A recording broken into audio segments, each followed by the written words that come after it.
Todo mundo sabe da minha simpatia e da minha solidariedade com o pessoal do 8 de janeiro.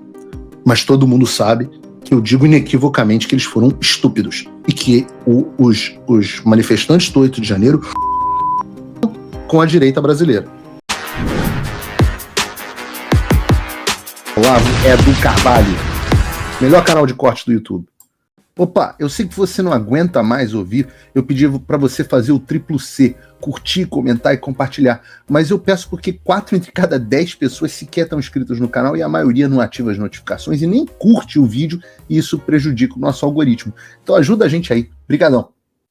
E eu vou começar o programa de hoje falando mais uma vez, tirem as crianças da sala, do UOL. Vou falar sobre o UOL, até porque já está na internet, eu estou sendo muito questionado a respeito. Eu já trouxe o UOL, a segunda vez que eu estou trazendo isso para a semana, né? Aliás, nessas semanas, a segunda vez que eu estou trazendo, é a terceira vez que eu estou trazendo o UOL, então, cuidado, né? Eu sempre digo que uma reportagem do UOL equivale a mais ou menos 7 latas de Coca-Cola Zero ou um maço de Marlboro vermelho para a sua saúde. Então evitem o UOL, mas de vez em quando eu tenho que trazer aqui para vocês.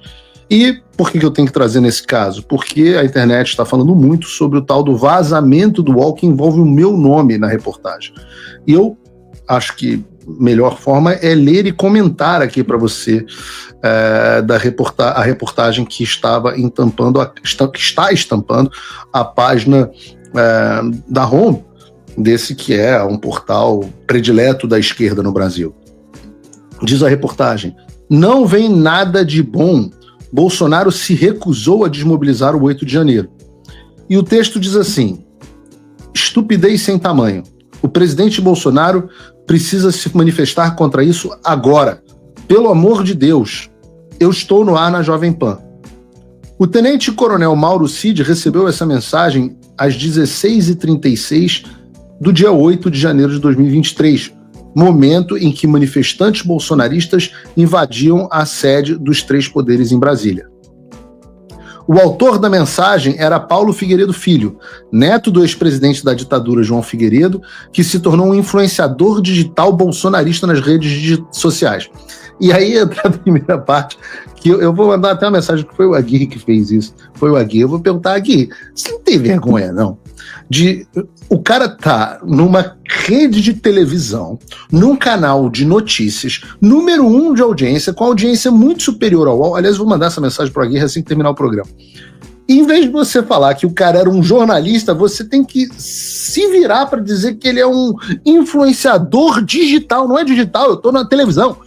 Bolsonarista nas redes sociais. Não tem rede social.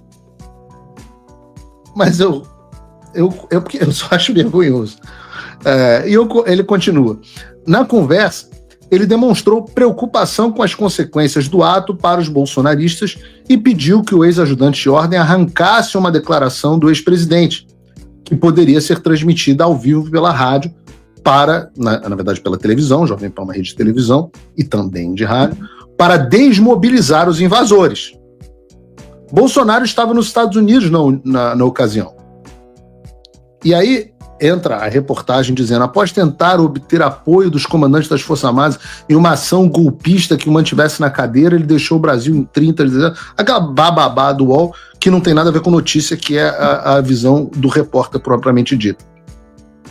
A conversa de Mauro Cid com Figueiredo revela pela primeira vez que Bolsonaro se recusou a fazer uma manifestação pública durante a execução dos atos de destruição.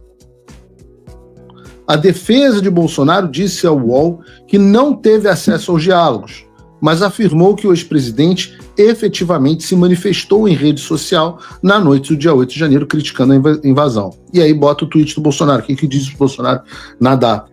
Manifestações pacíficas na forma da lei fazem parte da democracia. Contudo, depredações e invasões de prédios públicos, como ocorrido nos dias de hoje, assim como os praticados pela esquerda em 2013 e 2017, fogem à regra, escreveu Bolsonaro. A publicação, entretanto, foi feita somente às 21h17 em uma das suas contas na rede social. Justiça seja feita, neste momento, quando a gente está falando em janeiro, nós aqui nos Estados Unidos estamos num horário diferente do horário do Brasil. Vocês estão 2 horas à nossa frente. Agora a diferença é só de 1 hora. Mas isso que foi 21 e 17 do Brasil era, na verdade, para o presidente Bolsonaro, 19 e 17. E ele estava, de fato, também ali passando por problemas de saúde naquele dia, das complicações lá da facada. Mas ele se manifestou depois que os atos já haviam sido contidos pela Polícia Militar e, àquela altura, o governo federal já havia decretado intervenção na segurança pública do DF. De fato, e isso é um fato inequívoco, o presidente Bolsonaro só se manifestou depois que a merda fedeu. Já tinha dado Jornal Nacional, já tinha dado intervenção, já tinha gente presa, já tinha o escambau, né? O Alexandre de Moraes, que estava em Paris, já tinha dado ordem aqui, e etc, etc. Isso é um fato. Procurado, Paulo Figueiredo confirmou o teor da conversa com Mauro Cid, que de fato aconteceu. E o que eu disse ao UOL, o diálogo corrobora o meu posicionamento, que é público. O 8 de janeiro foi uma armadilha na qual alguns caíram de forma estúpida. O presidente Bolsonaro, felizmente, ouviu o meu conselho e reviu a sua posição, condenando os atos em seguida. O que é interessante e curioso para mim é, e aqui entra um dos pontos-chave aqui, se a Polícia Federal tinha acesso a esses diálogos e sabia da minha posição, por que aparentemente me indiciaram sem base alguma? E por que a PGR me denunciou? É claro que o motivo é político. Fala, amigos do canal. Tá gostando desse vídeo? Então não esqueça de deixar o like, comente o quanto quiser e compartilhe com seus amigos e inimigos por um Brasil melhor e mais justo. Inscreva-se no canal e nos ajude a chegar a 1 milhão de inscritos. Não saia daí que o melhor desse vídeo ainda está por vir. Disse ao UOL. Aliás, o UOL não teve nenhuma dificuldade de me localizar, ao contrário dos oficiais de justiça do Alexandre. Né? A conversa de Cid Figueiredo faz parte de um conjunto de mensagens guardadas no telefone celular do tenente-coronel Mauro Cid, que até hoje permaneciam inéditas. O aparelho foi apreendido pela Polícia Federal em 3 de maio de 23, quando o tenente-coronel foi alvo de uma operação sobre fraudes e certificados de vacina. Essa que foi para o espaço. Né?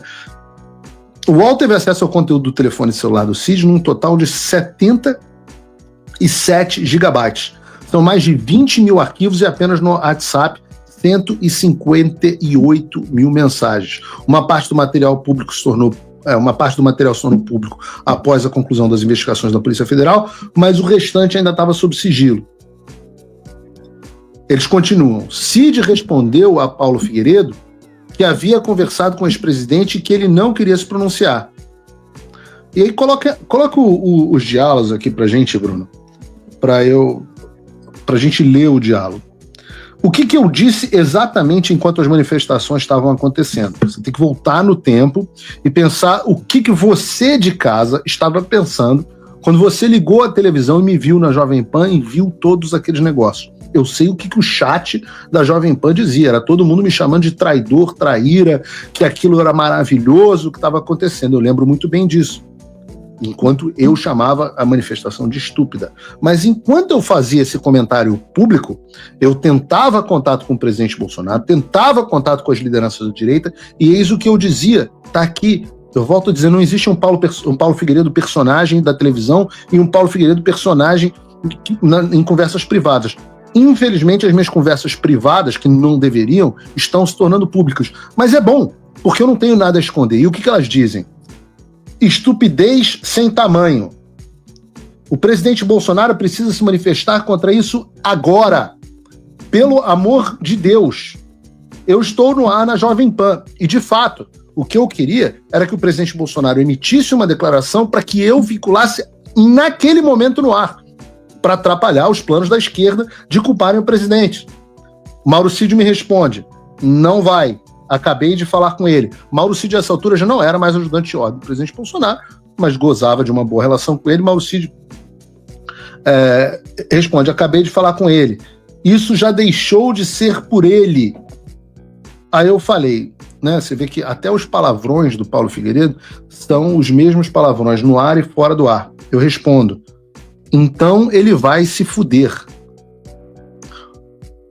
O Cid respondeu, justificando, o povo já não aguenta mais tanta arbitrariedade. Eu enfatizo, não vem nada de bom disso. Aquelas manifestações não trariam nada de bom.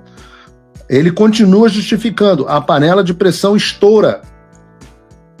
eu adianto, vai ter gente morta, e eu falei isso com base no 6 de janeiro americano, onde houve pessoas mortas, ninguém por conta da manifestação, mas eu falei, vai ter gente morta e vão botar na conta dele. Eu não duvido que houvesse esse plano. O Cid tem uma mensagem aqui apagada, que eu confesso que eu não me recordo, mas eu disse, provavelmente, tinha a ver com o fato de algumas pessoas das forças policiais estarem deixando aquilo acontecer. As forças policiais não estavam reprimindo a população. E aí eu comento, assim como a polícia do Capitólio ajudou no 6 de janeiro. Ajudou no sentido de ajudou a acontecer a destruição. E eu digo, cara, esses FDPs, me referindo aos manifestantes do 8 de janeiro, acabaram de destruir a direita brasileira. Aí o Cid Viz fala, é diferente, é bem diferente. Eu entro naquele momento com uma frase profética. Puta que pariu! Você vai ver o quão diferente quando tiver preso. Nesse momento eu profetizo aqui, lembra? Mauro Cid foi preso apenas 5 meses depois. Mas neste momento eu viro para ele e falo, você vai ver o quão diferente é quando você estiver preso. Ele responde, lembra, naquele momento não tinha nenhuma prisão. Nenhuma prisão. Eu concordo com você, mas é um povo desesperado. Eu falei, claro, tem a ver com a minha manifestação na Jovem Pan. Eu entendi a revolta popular. E eu sabia que a esquerda estava contando com essa revolta popular. Olha o que fizeram com você. Isso deveria ser inaceitável em qualquer país do mundo. Naquele momento eu já estava com as contas bancárias bloqueadas, já estava com meu passaporte cancelado, já estava com todas as minhas redes sociais banidas. E eu respondo, claro, mais uma vez. E digo, essas pessoas estão lá por mim.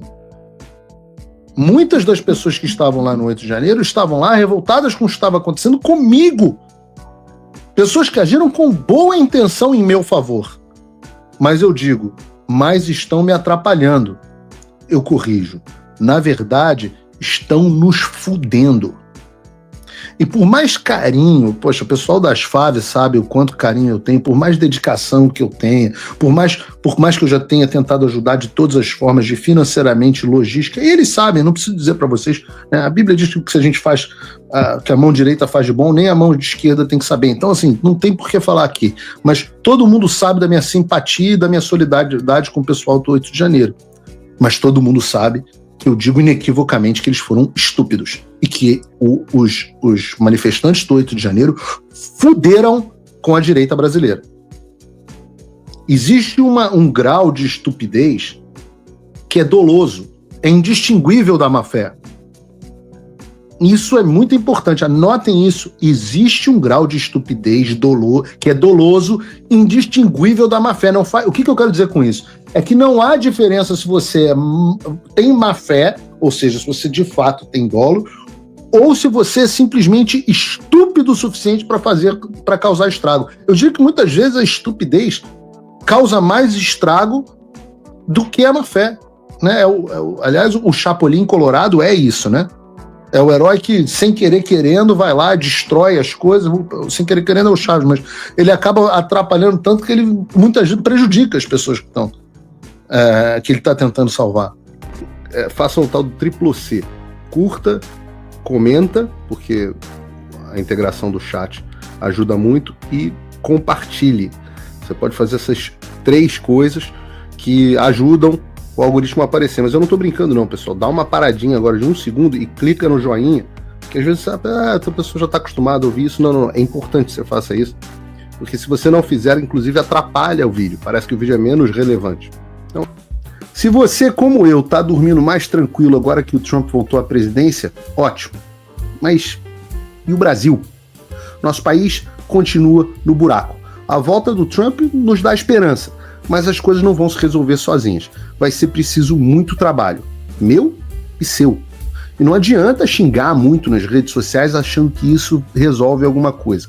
Não tem salvador da pátria, não tem um político que vai resolver por você. A responsabilidade é sua. Eu larguei tudo para me dedicar a isso. E você? Como você pode ajudar sem abandonar as suas obrigações? Simples. Apoie quem está na linha de frente. Sem isso, esse trabalho simplesmente não continua. Acesse www.paulofigueiredoshow.com/apoie e com a partir de $5 por mês, garanta que isso siga em frente. Se puder ir além, torne-se meu patrono Gold e participe do meu grupo privado e ajude a definir as minhas próximas pautas.